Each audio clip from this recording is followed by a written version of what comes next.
Well, by Mamelodi Sundowns standard, it's been a somewhat slow start to the new season. They're still unbeaten after 7 games in the Betway Premiership, but they've already dropped 6 points and are 4 points adrift of the log leaders ahead of tonight's meeting with the division's newcomers, Durban City. It looks like Mkhize on the cover. He's made that challenge. There's still work to do. And here is Mkhize, Fanafutu Mkhize, the 27-year-old who actually had to slot in at centre-back against Siwilele last time out, with Terence Mashifo introduced as left-back. And then on the counter, they very nearly make something happen. It's a fairly poor cross from the left-hand side, though. Gavin Hunt knows that had quality been produced in the delivery, could have been a very different outcome. And that's what he's waiting for, that one opportunity, and knows he has to make that count.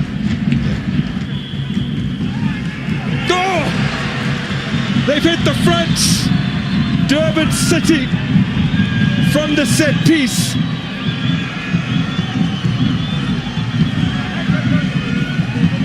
Jocelyn Kamatuka restored to the front line for this match. Has expertly guided it into the bottom corner via his head. It was a well-worked set play from Durban City. Cupido, lovely little touch from Modiba. Moved on to Saleh, who has plenty of space here. Puts a decent ball in. Letlaku sets it up for Modiba. Keeps with the save.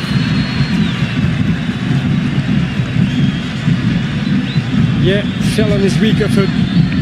Not much venom behind the attempt. Take nothing away from the save from Darren Keats. Saleh is picking the ball up nicely, just in behind the defense. Oh. Sits his man down. And then Allende on the spin has found the back of the net.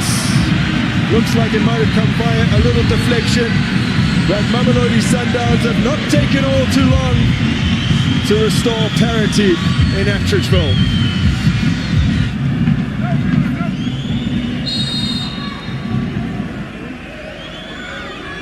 So it will be Modiba. He does go direct.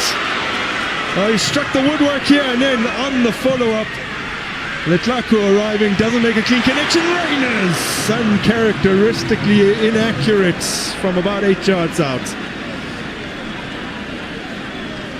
A few opportunities there for Sundowns. And an excellent free kick there from Modiba. Up and over the wall. Totally beaten there was Keat.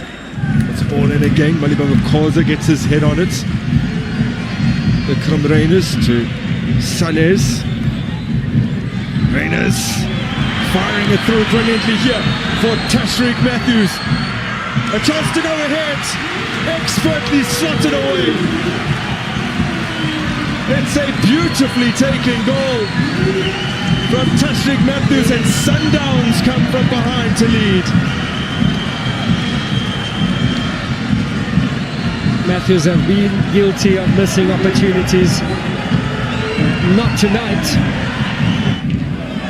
Cupido not strong enough with the pass back to Williams.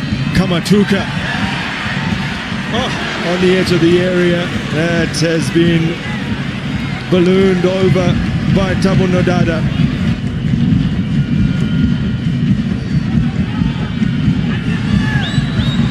Oh, strong running here.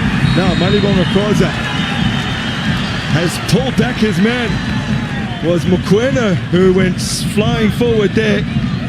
Mkhoza felt there was no other recourse but to tug on his jersey. It was spotted by Tidiso Mkhwanazi, and he proved that he should always be part of the 11. Oh, he's been denied by Ronwen Williams. One of the best penalty savers on the continent, if not the world. And he has been able to preserve Sundowns' lead. We're just looking at the condition of the pitch here, and Sundowns playing from the back. It's not the best conditions to be giving the back pass to Ronwen Williams. Letlaku's picked that up brilliantly. Oh, he's managed to stay on his feet and feed Matthews. Keats. Wow. Well, he's conceded 2 tonight, but Darren Keats has produced some simply marvellous saves. Mamelodi Sundowns have done a good job of hitting the targets when they've got into good areas. 9 of their 13 shots in total have been on target. This is Mapate. Tochapol dispossessed by Salis. Letlaku quickly out of his feet for Raiders. There's Sundowns thirds. Ikram Raiders rejoins Bradley Grobler at the top of the goal-scoring charts. Yeah, credit must go to Saleh. They're working hard. It's a razor-sharp Ikram Raiders that gets the third. And Mamelodi Sundowns, as they almost always do, getting the job done at home. They had a little scare early, but overcome it. 3-1 winners over Durban City. Happy man, the side coming up with the victory, 3-1 today against Durban City. Coach, an important victory today for Mamelodi Sundowns, keeping that home record intact. Perfect record, 3 wins out of 3 at home. Yeah, important obviously to collect points. As I told on before the match, when we spoke last match, we were penalized by a mistake. Again today we were so well on the match, and we, out of mistake, we suffered a goal. It was important obviously to keep the result at half-time. I think the team played very, very well. Total control of the match until the end. It was just a matter of scoring more goals. Obviously that getting the third goal allowed us to manage players, manage the team, motivate everybody. Pretty happy. It's important that the people understand, also support the team every time. That the energy that comes from the outside is positive towards the players. They need support. The team is reorganizing and showing very good level. Growing, obviously, not everything is perfect, but we will never be perfect, but we will always try to be as best as possible. Coach, do you feel that the team is not getting the right energy from outside the field?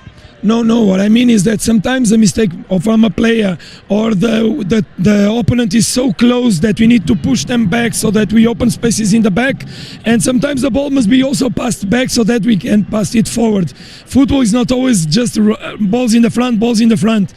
And managing the game is also very important. That's just that I meant. So, and everybody needs to understand we are playing matches in 3 days, 4 days, 3 days, 4 days. So having the ball, managing the tempo, the rhythm also allows us to recover while we still play. And we need to win next match again and the following one. And it's important to everybody understand that. Thank you very much there. That's Coach Miguel Cardoso. Coach, some might look at the scoreline today and think 3-1, but is that the story?